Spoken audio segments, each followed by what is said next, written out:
കൃഷ്ണ ഗുരുവായൂരപ്പ ശരണം. Guruvayur Unnikkannan online YouTube ചാനലിലേക്ക് എല്ലാവർക്കും സ്വാഗതം. ശ്രീ ഗുരുവായൂരപ്പൻ്റെ ഉത്സവം 5-ാം ദിവസം. ഈ ദിവസങ്ങളിലെ ക്ഷേത്രത്തിനകത്തെ ചടങ്ങുകളും ദർശനത്തിന് ഏതൊക്കെ സമയത്ത് വന്നാൽ സുഗമമായി ദർശനം നടത്താം എന്നും ഉള്ളതിനെ പറ്റിയിട്ടാണ് ഈ വീഡിയോ നമ്മൾ ചെയ്യുന്നത്. ശ്രീ ഗുരുവായൂരപ്പൻ്റെ 5-ാം ദിവസം രാവിലെ 3 മണിയോടുകൂടി ക്ഷേത്ര നട തുറക്കുകയും നിർമ്മാല്യ ദർശനം 3 മണി മുതൽ 3:10 വരെ നിർമ്മാല്യ ദർശനമാണ്. 3:10 കഴിഞ്ഞാൽ എണ്ണ അഭിഷേകം, വാകച്ചാർത്ത്, ശംഖാഭിഷേകം, സ്വർണ്ണകുംഭാഭിഷേകം. ഈ സമയത്തെല്ലാം സുഗമമായ ദർശനം നടത്താം. അപ്പോഴേക്കും സമയം 3:30 മണിയായിട്ടുണ്ടാവും. ശ്രീ ഗുരുവായൂരപ്പൻ്റെ മലർ നിവേദ്യത്തിനായി ശ്രീകോവിൽ നട അടയ്ക്കുകയും ചെയ്യുന്നു. പിന്നെ അതിനുശേഷം അലങ്കാരം. 4 മണി വരെ ദർശനം ഉണ്ടായിരിക്കുന്നതല്ല. 3:30 മണിക്ക് ഭഗവാന്റെ ക്ഷേത്ര നട അടച്ചു കഴിഞ്ഞാൽ മലർ നിവേദ്യം. മലര്, ശർക്കര, കദളിപ്പഴം, തൃമധുരം, വെണ്ണ എന്നിവയാണ് ആ സമയത്തുള്ള ഭഗവാന്റെ നിവേദ്യങ്ങൾ. അത് കഴിഞ്ഞാൽ ഭഗവാൻ പൊന്നുണ്ണിക്കണ്ണനായിട്ട് അലങ്കരിക്കുകയാണ് പതിവ്. ആ സമയത്ത് മേൽശാന്തിക്ക് മനസ്സിലേത് രൂപമാണോ തെളിയുന്നത് ആ രൂപമാണ് ആ സമയത്ത് അലങ്കരിക്കുന്നത്. അങ്ങനെ അലങ്കാരം കഴിഞ്ഞ് ഉഷപൂജ കണ്ണനായിട്ട് 4 മണിയോടുകൂടി ക്ഷേത്ര നട തുറക്കുകയും ചെയ്യുന്നു. 4 മണിക്ക് നട തുറന്നു കഴിഞ്ഞാൽ 4:30 മണി വരെ ഭക്തന്മാർക്ക് സുഗമമായ ദർശനം നടത്താം. 4:30 മുതൽ 4:45 വരെ ഉഷ നിവേദ്യമാണ്. 4:45 കഴിഞ്ഞാൽ 5:45, 6 മണി വരെ സുഗമമായ ദർശനം നടത്താവുന്നതാണ്. 6 മണിക്ക് ശ്രീ ഗുരുവായൂരപ്പൻ്റെ ഉഷപൂജ കഴിയുന്നതോടുകൂടി ഉത്സവക്കാലത്തുള്ള ആ മുളയറയിൽ പ്രത്യേക ചടങ്ങാണ് മുളമ്പാലിക. 16 മുളമ്പാലികയിൽ നവധാന്യങ്ങൾ വിതച്ച് സോമനെ പൂജിക്കുന്നു. അത് കൊടിയേറ്റത്തിൻ്റെ അന്ന് തുടങ്ങിയ പൂജയാണ്. ആ പൂജ പള്ളിവേട്ട ദിവസം വരെ ഉണ്ടാവുന്നതാണ്. അങ്ങനെ ആ മുളപ്പൂജ കഴിഞ്ഞു കഴിഞ്ഞാൽ ഭഗവാന്റെ ഉഷശിവേലിക്ക് ഭഗവാൻ പുറത്തേക്ക് എഴുന്നള്ളുന്നു. ഗംഭീര മേളപ്രദക്ഷിണം. 3 ആനകളെ പുറത്ത് പ്രശസ്ത കലാകാരന്മാർ പങ്കെടുത്തുകൊണ്ടുള്ള മേളപ്രദക്ഷിണമാണ് നടക്കുന്നത്. ഈ സമയത്ത് ഭക്തജനങ്ങൾക്ക് എല്ലാവർക്കും ക്ഷേത്രത്തിനകത്ത് പോയി ദർശനം നടത്താവുന്നതാണ്. ആ എഴുന്നള്ളിപ്പ് 9:30 മണി വരെ ഉണ്ടാവുന്നതാണ്. 9:30 മണിക്ക് ഈ മേളപ്രദക്ഷിണം കഴിഞ്ഞതിന് ശേഷം ശ്രീ ഗുരുവായൂരപ്പൻ ശ്രീകോവിലേക്ക് എത്തുകയും പിന്നെ ശ്രീ ഗുരുവായൂരപ്പന് പാലഭിഷേകം, ഇളനീരഭിഷേകം, നവകാഭിഷേകം എന്നിവ നടക്കുന്നു. ആ അഭിഷേകങ്ങൾക്ക് ശേഷം പന്തീരടി പൂജയാണ്.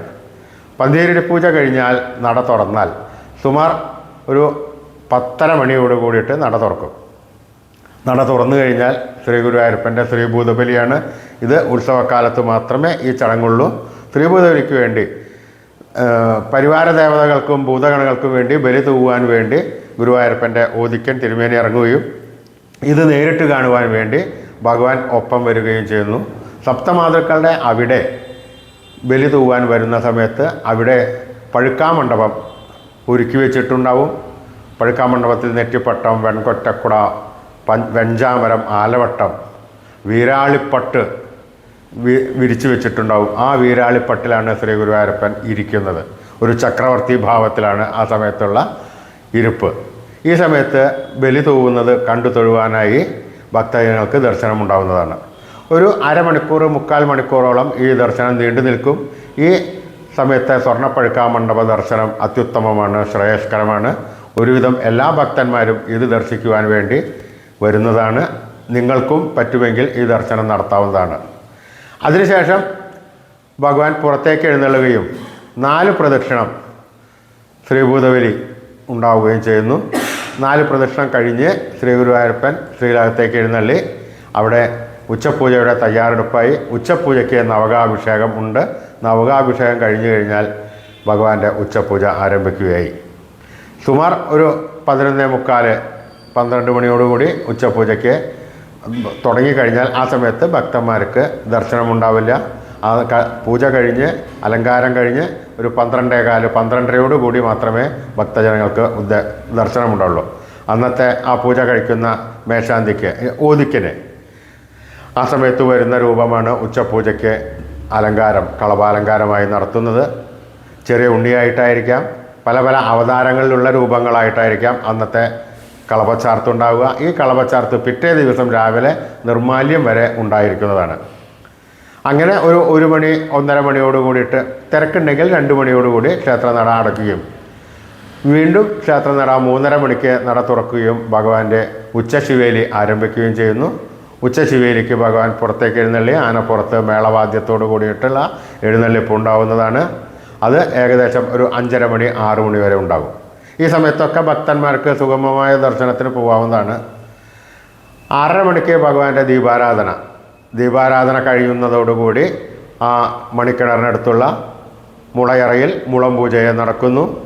അതിനുശേഷം 7 മണിയോടുകൂടി ഭഗവാന്റെ അത്താഴപൂജയായി. അത്താഴപൂജ കഴിഞ്ഞ് ഏകദേശം ഒരു 8 മണിയോടുകൂടി നട തുറക്കുകയും ഭഗവാന്റെ ശ്രീഭൂതബലിക്കുള്ള എഴുന്നള്ളിപ്പ് തുടങ്ങുകയും ചെയ്യുന്നു. ഈ സമയത്ത് ഒരു അരമണിക്കൂറോളം ഭക്തജനങ്ങൾക്ക് ദർശനം ഉണ്ടാവുന്നതാണ്. ശ്രീഭൂതബലി പരിവാര ദേവതകൾക്കും ഭൂതഗണങ്ങൾക്കും വേണ്ടി ബലി തൂവാൻ വേണ്ടി ഓദിക്കൻ തിരുമേനി ഇറങ്ങുകയും അതോടൊപ്പം ഭഗവാൻ അതെല്ലാം നേരിട്ട് കാണുവാനായി ആനപ്പുറത്ത് എഴുന്നള്ളുകയും ചെയ്യുന്നു. ആ ശ്രീഭൂതബലി 4 പ്രദക്ഷിണമാണ് ശ്രീഭൂതബലി. 4ാമത്തെ പ്രദക്ഷിണം ശീഘ്രബലി, ഓട്ടപ്രദക്ഷിണം എന്ന് പറയുന്നു. ഒരൊറ്റ ശ്വാസത്തിൽ ഭഗവാന്റെ ആ കിഴക്കേ നടക്കിൽ നിന്നും ഓടി വന്ന് ക്ഷേത്രപാലൻ്റെ അവിടെ എത്തി ബലി തൂവുക. അതാണ് ഈ ശീഘ്രബലിയുടെ ഓട്ടപ്രദക്ഷിണത്തിൻ്റെ ഐതിഹ്യം.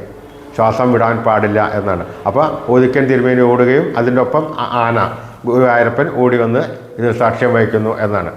അതിനുശേഷം വീണ്ടും ഒരു പ്രദക്ഷിണത്തോടു കൂടി വന്ന് വടക്കേ നടയിൽ സ്വർണ്ണപ്പഴുക്കാ മണ്ഡപത്തിൽ എഴുന്നള്ളിച്ച് വയ്ക്കുന്നു. സ്വർണ്ണപ്പഴുക്കാ മണ്ഡപം അലങ്കരിച്ച് വെച്ചിട്ടുണ്ടാവും. നെറ്റിപ്പട്ടം, വെൺകൊറ്റക്കുട, ആലവട്ടം, ചാമരം, വീരാളിപ്പട്ട് എന്നിവയുണ്ട്. പിന്നെ വനമാലകൾ, വലിയ വനമാല അതും അലങ്കരിച്ച് വെച്ച് പഴുക്കാ മണ്ഡപത്തിലെ ദർശനം അത്യുത്തമമാണ്. ശ്രീ ഗുരുവായൂരപ്പൻ ചക്രവർത്തിയായിട്ടിരിക്കുന്നു. ശ്രീ ഗുരുവായൂരപ്പൻ്റെ മുന്നിൽ, ആ ചക്രവർത്തിയുടെ മുന്നിൽ, ആ രാജസദസ്സുവിൽ പ്രശസ്ത കലാകാരന്മാരുടെ മേളവാദ്യം തായമ്പക ഉണ്ടാകുന്നു. ഈ തായമ്പക കാണുവാൻ ഭക്തജനങ്ങളെല്ലാവരും വരുന്നതാണ്. ഭക്തജനങ്ങൾക്കെല്ലാവർക്കും കാണുവാനുള്ള ഒരു സൗകര്യമുണ്ട്. അതുകൂട്ടത്തിൽ തന്നെ ഭഗവാനെ ദർശിക്കുകയും ഈ പഴുക്കാമണ്ഡപ ദർശനം അത്യുത്തമമാണ്, ശ്രേയസ്കരമാണ്. ഈ പഴുക്കാമണ്ഡപം വടക്കേ നടയിൽ എഴുന്നള്ളിച്ച് വയ്ക്കൽ 8ാം വിളക്ക് വരെ ഉണ്ടാവുന്നതാണ്. ഈ തായമ്പക സുമാർ ഒരു 12 മണി 12:30 മണിയോടുകൂടി കഴിയുകയും ഭഗവാന്റെ ചുറ്റുവിളക്ക് വീണ്ടും ആരംഭിക്കുകയും ചെയ്യുന്നു.